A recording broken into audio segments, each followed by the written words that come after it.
Hi, I'm Greg, Riot Ghostcrawler, and I lead the IP team here at Riot Games.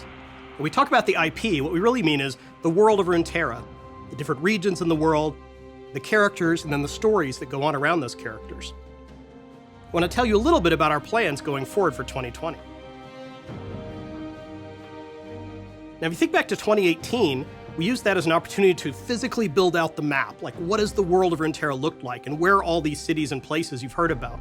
And then in 2019, we focused a little bit more on a few of the regions and characters within that world.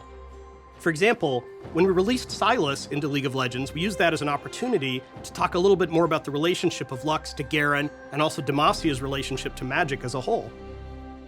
And then more recently, Senna helps to tell a little bit more about the Shadow Isles and the Sentinels with Lucian and Thresh.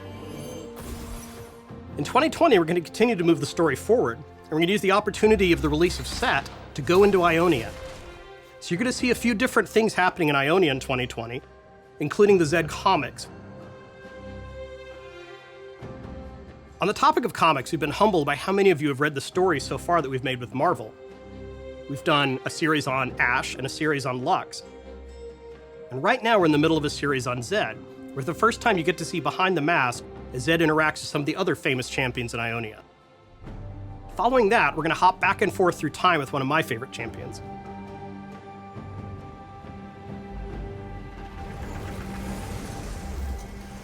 Now, one of our biggest opportunities for storytelling in 2020 will come when we finally release Arcane.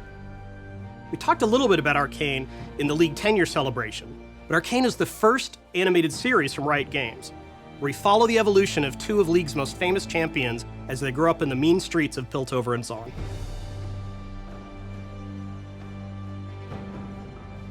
One of the challenges of telling stories inside of our games is that for the most part, Riot makes these large, multiplayer competitive games. We recognize that single-player games could be a great way to tell stories.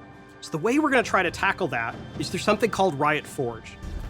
Riot Forge is a way for us to publish third-party games that take place inside of the League universe.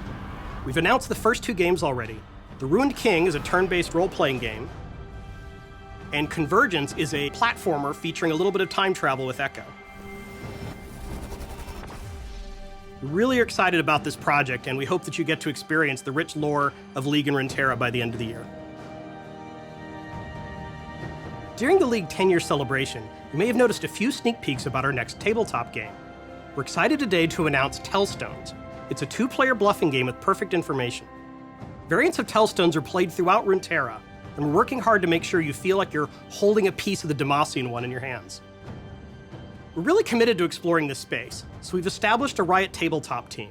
We're going to explore a lot of different types of games, some big, some small, but we really hope that they're all something you love.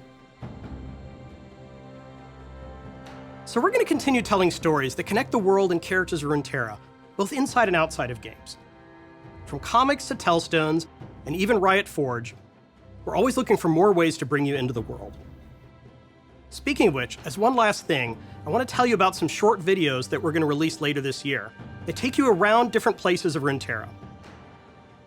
We call them Tales of Runeterra, and hopefully you'll be able to see some of your favorite champions from League of Legends, or favorite characters from Legends of Runeterra. Here's a sneak peek of Ionia. Thanks.